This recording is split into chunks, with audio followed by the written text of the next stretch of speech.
Assalamualaikum warahmatullahi wabarakatuh. Perkenalkan, nama saya Audia Paradisa, tempat tanggal lahir Rajib 12 Februari 2004, asal sekolah SMA Negeri 1 Simpang Rimba. Moto saya ingin belajar lebih baik lagi. Ya, saya di sini akan menceritakan tentang bioproses yang terjadi di dalam sel. Salah satunya transport melalui membran. Transport melalui membran dibagi menjadi dua, yaitu transport pasif dan transport aktif. Ya, saya akan menceritakan apakah itu transport pasif dan apa itu transport aktif. Transport pasif adalah transport ion molekul senyawa yang tidak memerlukan energi untuk melewati membran plasma. Sedangkan transport aktif adalah transport ion molekul senyawa yang memerlukan energi untuk melewati membran plasma. Transport pasif dibagi menjadi dua, yaitu difusi dan osmosis. Difusi ialah perpindahan molekul zat dari zat yang berkonsentrasi tinggi ke zat yang berkonsentrasi rendah. Osmosis ialah perpindahan molekul zat dari zat yang berkonsentrasi rendah ke zat yang berkonsentrasi tinggi. Transport aktif dibagi menjadi tiga, yaitu endositosis, eksositosis, dan natrium dan pompa natrium kalium. Endositosis ialah proses kemasukan zat dari dalam. Eksositosis ialah proses pengeluaran zat ke dalam sel. Itulah penjelasan dari saya tentang mengenai bioproses yang terjadi di dalam sel. Selanjutnya saya akan melakukan percobaan, yaitu percobaan difusi. Alat dan bahan sebelah kanan saya ada kecap masin yang zatnya konsentrasi tinggi, sifatnya hipertonik atau pekat. Sebelah kiri saya ada air jernih yang zatnya konsentrasi rendah, sifatnya hipotonik atau encer. Cara kerja: pertama, kita masukkan kecap masin ke dalam air, di mana kecap yang zatnya berkonsentrasi tinggi atau pekat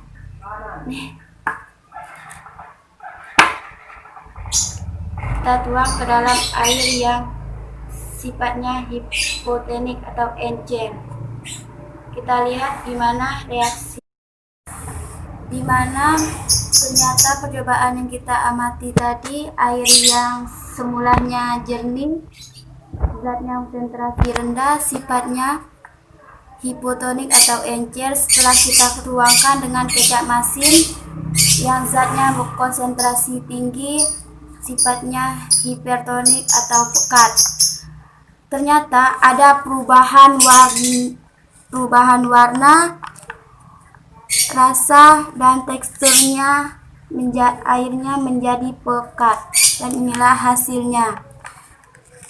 Emang benar kalau difusi itu ialah perpindahan molekul zat dari zat yang konsentrasi tinggi ke zat yang berkonsentrasi rendah. Selanjutnya saya akan melakukan percobaan yang kedua, yaitu percobaan osmosis. Inilah alat dan bahan yang saya lakukan untuk melakukan percobaan osmosis, yaitu 2 buah gelas yang sudah terisi dengan air, sendok, garam, dan 2 potong kentang yang masih segar dan keras.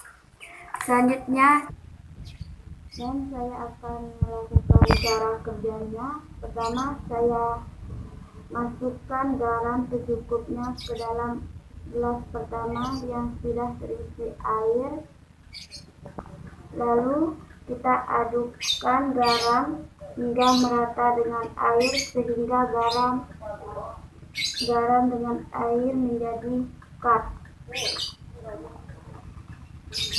Kedua, saya ada 2 potongan kentang yang keras dan segar.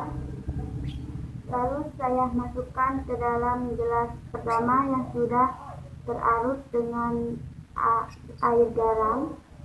Yang kedua, saya masukkan ke dalam gelas kedua, airnya biasa. Kita tunggu sampai kurang lebih 10 menit apakah ada reaksi atau perbedaan di dalam air garam dan air biasa.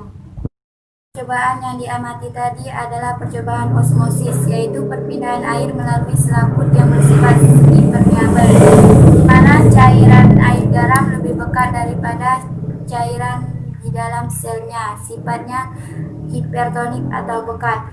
Itulah mengapa kentang yang kita rendam di dalam air garam lebih menyusut dan lebih lunak, karena kentang kehilangan air di dalam selnya. Air biasa lebih encer daripada cairan sel karena sifatnya hipotonik atau encer. Air berpindah dari luar masuk ke dalam sel.